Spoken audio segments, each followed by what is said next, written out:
Please like and subscribe. At exactly 17:23 on June 5th, 2025, an Israeli F-16 pilot receives 3 words that will shatter Beirut's evening calm. Time to go. He's been strapped in for 12 minutes, Pratt & Whitney F-100 engine idling, while ground crews complete final weapons checks. Beneath each wing hang 2 Rafael Spice 2000 guided bombs, 4,000 pounds of precision munitions that can thread through a window from 60 kilometers away. But tonight requires something far more dangerous. They'll get close enough to watch their targets burn. The F-16I Sufa excels at urban strikes. Single engine, multi-role, built for precision work in dense neighborhoods. Superior agility enables rapid target transitions. Fuel efficiency permits extended loiter time, critical when civilians need 60 minutes to evacuate. At 17:24, the formation leader advances throttles. The F-100 PW-229 generates 29,000 pounds of thrust. Despite the massive payload, the F-16I accelerates down Ramat David's runway, rotating at 165 knots. His wingman follows 10 seconds later, then the second pair. By 17:26, all 4 jets climb through 10,000 feet in precisely staggered formation. 8 targets spread across Beirut's southern suburbs: Hadath, Haret Harik, Burj al-Barojneh, plus 2 in South Lebanon.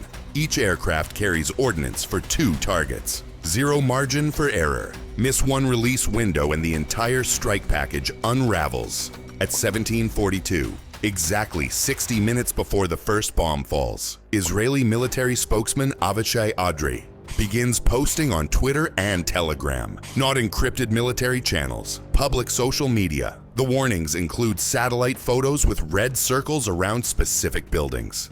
This isn't psychological warfare. It's legal compliance with a tactical twist. International law requires warning civilians when feasible, and Israel documents every warning for potential tribunals. But those 60 minutes create predictable patterns military planners exploit. Which buildings empty immediately, which see frantic vehicle loading, which remain suspiciously calm, all valuable intelligence. The pilots hold at 28,000 feet, monitoring encrypted frequencies as updates flow from reconnaissance assets. Drone footage shows evacuations in real time, cars fleeing certain buildings while others remain untouched, inadvertently confirming Israeli targeting intelligence. The Rafael Spice 2000 hanging from each wing represents 3 technological revolutions in one 2,000-pound package. At $200,000 per unit, you're not paying for brand names, you're paying for what's inside. Traditional guided bombs rely on GPS, spoof the coordinates, and that expensive bomb misses.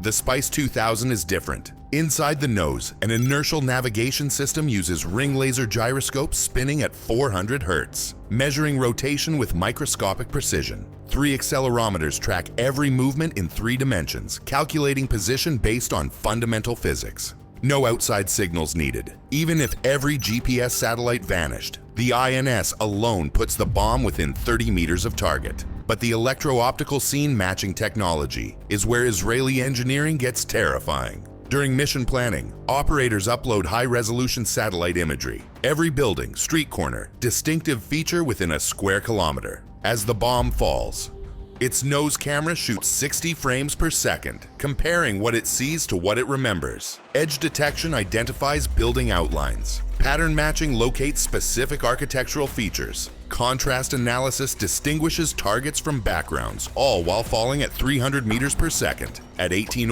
hours, the holding pattern breaks. 4 F-16Is bank east in perfect synchronicity, descending through 20,000 feet as they accelerate toward the Lebanese coast. Beneath their bellies, Rafael Sky Shield electronic warfare pods wake from standby mode. The Lebanese air defense network lights up.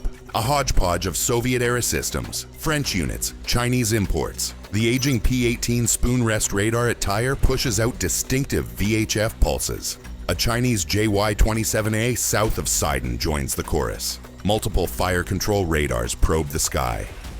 What they find defies physics. The lead F-16I appears at 15,000 feet heading north at 350 knots. Simultaneously, it's at 25,000 feet heading east at 550 knots. A third return shows it diving through 5,000 feet.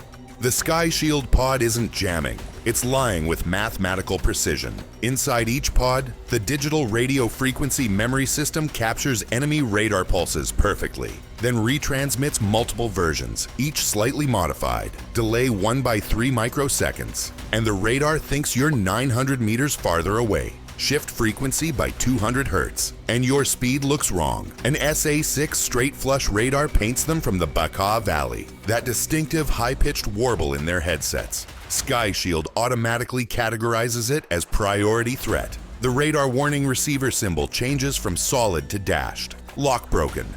The real genius happens when all 4 aircraft coordinate jamming. The formation leader broadcasts powerful jamming on all major threat frequencies. The other 3 run quick bursts that appear and disappear randomly. To Lebanese radar operators, it looks like an entire squadron. Ground controllers at Beirut Air Traffic Control watch their scopes in confusion. Civilian transponders show normally, but military returns dance across screens in impossible patterns. Ghost formations appear, streak across at Mach 2, then vanish. At 1812, the F-15Is reach release point. The formation splits, lead and wingman vector toward Hadath and Harat Hareik. The second pair angles south toward Burj Al Barajna. Each pilot runs the same checklist. Master arm on. Weapon selected. Release mode confirmed. Lightning targeting pods slew to first targets. Infrared sensors cutting through evening haze. By 1818, the lead pilot pickles his first Spice 2000. The bomb bay acoustic sensor registers separation. A clean release. Immediately, the F-16 lurches upward. Suddenly 2,000 pounds lighter. The pilot doesn't watch it fall. He's already banking toward the second target. The first Spice deploys its wing kit 2 seconds later, transforming from falling metal into guided projectile. Its GPS receiver locks onto 5 satellites. Excellent geometry for precise fix. Initial solution puts it 2.3 kilometers from target, with 43 seconds to impact. The flight control computer calculates intercept trajectory. 15-degree left turn, 8-degree glide slope. 5 seconds later, the wingman releases over Harat Hareik. His target, a nondescript 5-story commercial building that Israeli intelligence says houses drone assembly workshops in its basement. The bomb's camera activates early, catching evacuation chaos in thermal clarity. Cars clog every street. Hundreds of heat signatures flee on foot. The building itself glows warmer than its neighbors, evidence of underground activity generating heat. By 18:15 second, 4 bombs are in flight, each pursuing its target with robotic determination. The formation lead's second weapon aims for a Hezbollah logistics node disguised as an auto parts store. The wingman's second release targets what appears to be a community center but allegedly conceals communications equipment 3 floors underground. As the bomb descends through 10,000 feet, the camera activates. The familiar Beirut skyline appears. Mosque minarets, apartment blocks, the Mediterranean coastline. The computer matches these features against its memory, calculating precisely where it is. At 5,000 feet, GPS signals start getting sketchy. Lebanese electronic warfare units, probably using Russian-supplied systems, pump out false signals to deceive the guidance system. The Spice's computer notices the discrepancy immediately. GPS says it's 500 meters east of where the INS and camera think it is. Without hesitation, it ignores GPS entirely, trusting its eyes and internal navigation. The terminal phase is where the magic happens. At 1,000 feet, the camera switches to narrow field of view mode, zooming in on the specific building. The algorithm looks for pre-programmed features, that ventilation unit on the northwest corner, the distinctive roofline, the shape of the adjacent parking lot. When confidence hits 98%, the bomb commits to final approach. Those fins on the tail can deflect 20 degrees in any direction, making corrections 50 times per second. Too much crosswind from the west. The fins compensate. Thermal updraft from the city, adjusted. The bomb literally flies itself to the target, threading between buildings if necessary. The fuse settings uploaded at Ramat David determine what happens next. Impact fuse for surface targets. Delayed fuse for penetration. Tonight, it's all delayed. The bombs need to punch deep before detonating. Just before 1819 local time, the first impact registers. The penetrator warhead hits the building's roof at 267 meters per second. The hardened steel case, designed initially to pierce aircraft shelters, treats the civilian structure like tissue paper. It punches through the roof slab, barely slowing. Fifth floor, fourth floor, third floor, second floor. The warhead finally lodges in the basement ceiling. Then, kaboom! In the confined basement space, pressure can't dissipate normally. Instead, it reflects off concrete walls, doubling in intensity. The floor above, now the ceiling of a pressure chamber, lifts like a cork from a champagne bottle.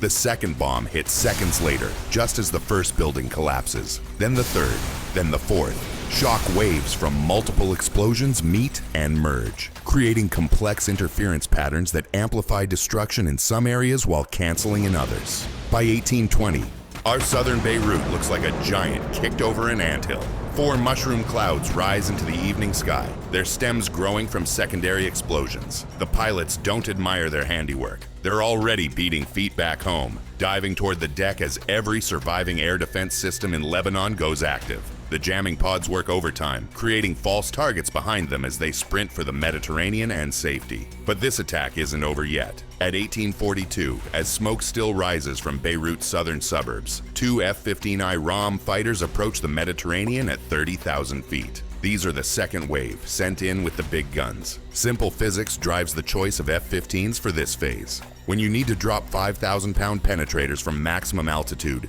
you need serious muscle. The F-15's twin F-110 GE-129 engines generate 58,000 pounds of combined thrust, essential for maintaining altitude and speed, while hauling 10,000 pounds of ordnance per aircraft. Tonight, that means GBU-28s. Each aircraft hauls 2. At 5,000 pounds each, these aren't bombs. They're telephone poles filled with explosives. The warhead case is machined from a single piece of hardened steel alloy designed to remain intact while punching through 6 meters of reinforced concrete or 30 meters of earth. Tonight, they're aimed at something buried deep beneath a hillside near Nakura. Satellite imagery from the past 6 months shows suspicious construction activity. Dump trucks arriving full and leaving empty. Ventilation shafts appearing where none should exist. Power lines running to apparently empty fields.